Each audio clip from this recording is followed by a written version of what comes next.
we really took a leap from $14 to over $300 per person. There's over $500 of food on this table just between us.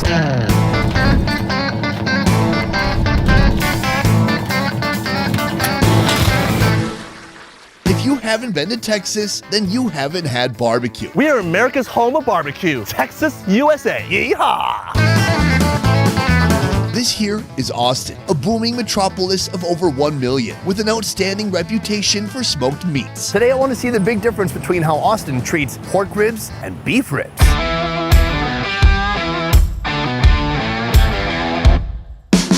Today, Calvin and I are on a mission to see how renowned pitmasters use skill and patience to create an unforgettable eating experience. I'm talking piles of meat. Ginormous amounts of meat. From the super affordable What?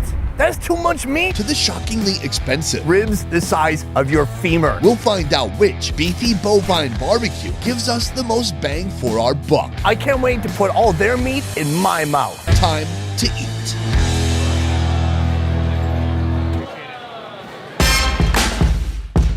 Our first stop, Slab. This barbecue joint is mixing delicious smoky flavors with deep notes of hip-hop culture. The menu and selection of meats is extensive, but we're here for their colossal monster sandwich creation. A behemoth that boasts a price tag of only $14. Mark, put her there. Such a pleasure to be here. The heart and soul of Slab, Mark Avalos. He got his start in 2006 selling sandwiches from a food trailer. I was slanging barbecue and then I was bumping hip-hop music all day. Eventually, he cooked his way to this restaurant. It's called slab, like a slab of meat. No, slow, low, and banging. Cook slow, low, and our food's Do banging. you ever get low? I like to get low, bro. I bet you do. Mark's career started with sandwiches. Back then I had about 5 or 6 different sandwiches. But after moving here, he inherited a smoker. And so I was like, man, this is perfect. Now his menu includes even more meaty masterpieces, like his signature pork ribs, which will also be part of our monster sandwich. All right, so we have our beautiful pork ribs right here. San Luis style pork ribs, yes sir. What's that mean? It's like in between a baby back and a spare rib. It's got the meat, it's got the fat, it's got the best of both worlds. Mark begins his pork rib preparation by removing the rib membrane. Probably very useful while it was alive. Now, a complete Now nuisance. we need to get it off of here so that we can get that smoke penetration. I love penetration. Then he adds his own dry rub seasoning. So we've got pepper, salt, some turbinado sugar, some cumin, some cinnamon. This marinates for 24 hours, allowing all the flavors to soak in. And is it possible to overdo it? No, it's just gonna all break down. I mean, the salt and all that's just gonna start dissolving and it's gonna break into the meat and kind of marinate that meat overnight. While the ribs set, he prepares the smoker. Mark uses pecan and oak wood, great for long smoking because they burn slow and give the meat a delicate flavor. When the ribs are ready, they're set in the smoker at 200 degrees for about 4 hours. Slow and low is the name of the game here, and a common phrase you'll hear all over Texas. Occasionally, these ribs get a spritz of apple juice to keep them moist. When the meat nearly reaches a fall-off-the-bone level of softness, they're ready for the cutting board. Now, these ribs are banging.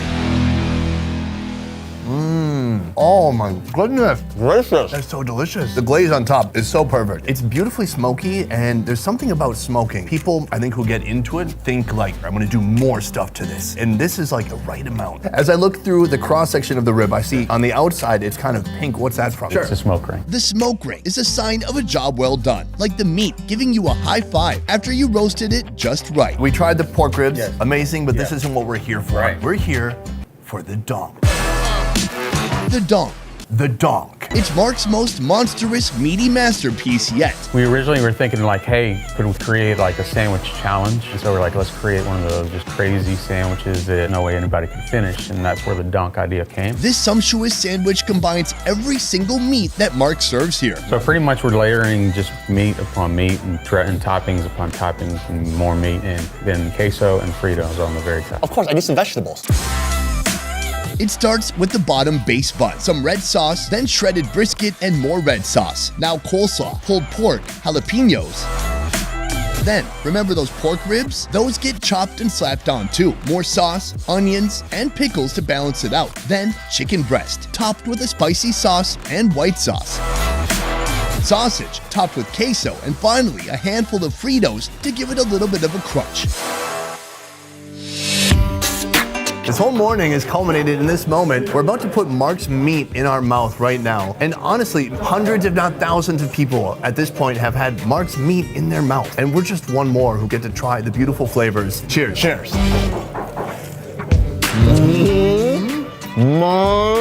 God, I don't think it matters where you bite. I love the consistency of everything in here. It's shredded. It's smoky. It Moist. is moist. So moist. Everything just has a perfect smokiness running through it. Yeah, it's not a really heavy smoke. He's using pine and no, what is he using? I think he's using morning wood. Oh gosh, if you peel back the toupee, you'll find little sausages. Okay, let's try the sausage out. Dude. Amazing spice blend, fatty, with a thick skin that's fun to punch your teeth through. You said it all. I don't have to say anything more. I mean, thank you very much. I've stopped eating it like a sandwich at this point. What is this? That's a chicken breast. Oh, there's chicken breast. Yeah. To me, chicken breast is always the test. Anybody can take something like pork and make it juicy. But can you take a dry, why is this even on the menu type of chicken breast and make it tasty and juicy? We'll find out right now. Oh, even the chicken breast. And who comes here for chicken breast? What do you want, a diet? Maybe. They say that in Texas, everything is bigger. This sandwich has proven that things are bigger in Texas. Absolutely. Most parts of the country, they wouldn't be audacious or bold enough to make a sandwich this big. They would just assume nobody would want such a thing. But we came here, we saw it, we wanted it, and we've had it. We conquered. First location, excellent, affordable barbecue, but we have one more location to go. Let's head there after a quick nap.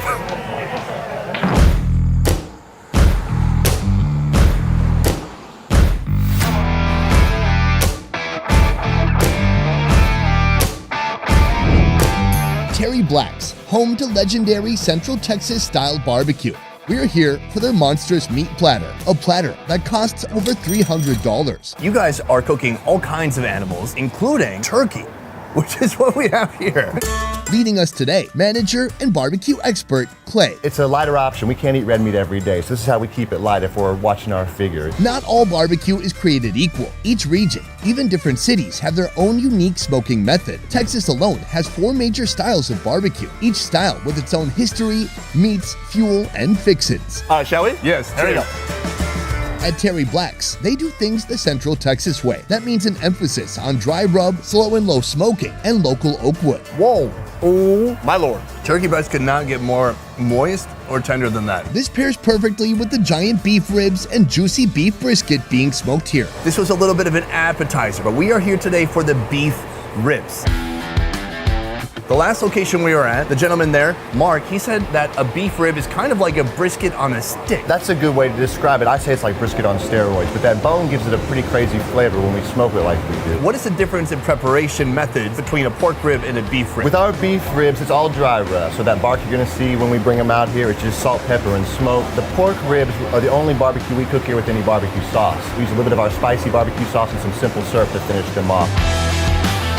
Here they use beef short ribs, smothered with mustard that help the dry rub seasoning to stick. It's a house blend similar to Lowry's though, so some salt, pepper, some paprika, and some cayenne. This marinates for 12 hours before it hits the smokehouse. The smell of smoke is cutting through the air. It smells amazing in here, like a campfire that you would want to eat.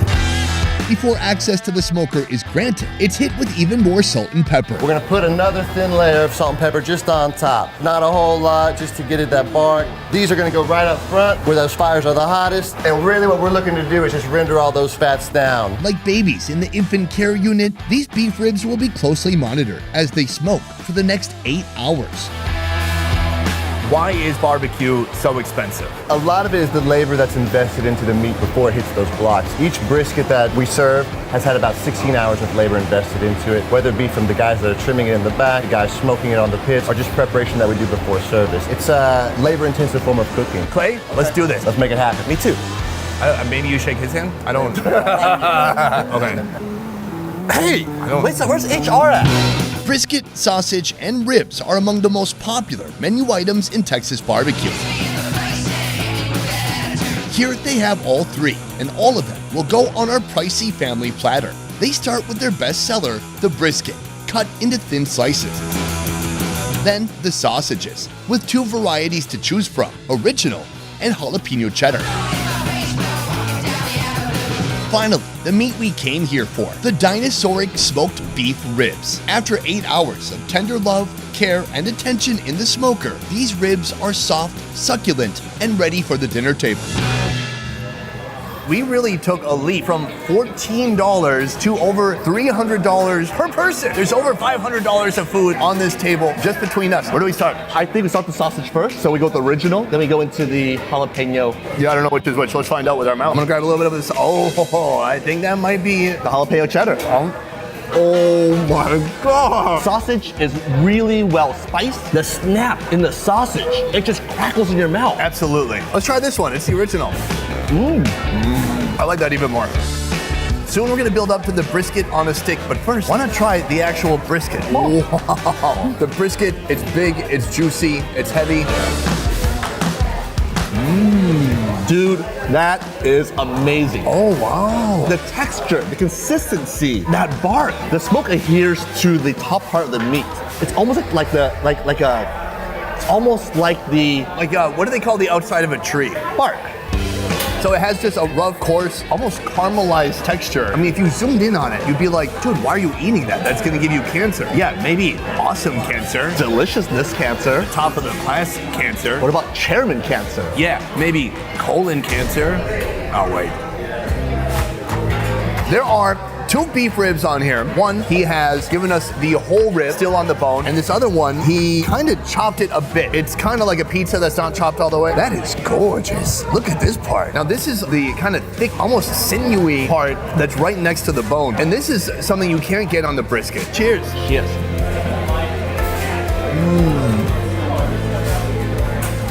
That is the best barbecue I've ever had. Are you serious? Serious. The flavors, the smoke permeation, premature ejaculation, the smoke permeation gets right down to the middle of the beef. Look at the size of this thing. How big is the steer that this came from? They don't make cows like this in Asia. I can tell you that. No, they don't. It's thick, it's juicy, and I'm gonna rip it in half right now. Oh my God. Cheers.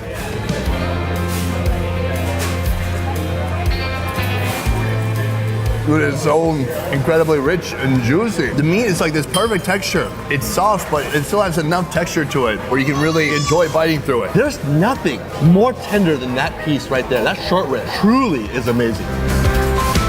I understand that folks get offended that people like us eat a lot of meat, but they never stop to think about what would the cow have wanted. If there was a way to ask to the cow, be like, hey, would you like to be delicious food for like 500 people or just get eaten by coyotes when you're a grandpa cow? This is what you think when I'm not around. Also when you're around too though. Oh.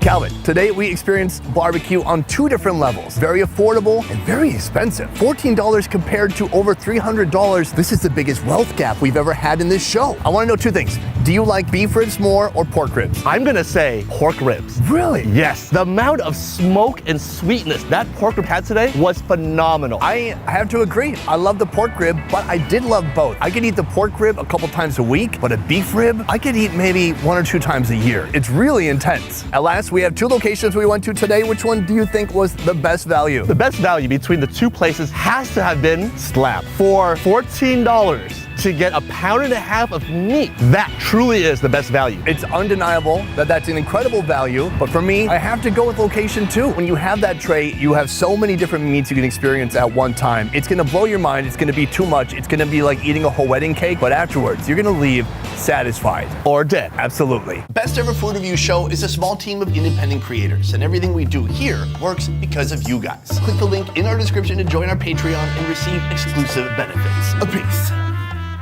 If he had a heavyweight belt to show us if he's a true champion, that would be interesting. We got a heavyweight belt right up there. He has a belt. He does actually have a belt. He does have a belt. Yeah, a little bit smoky. A little bit smoky. Oh, let me smell yours. And then you smell mine.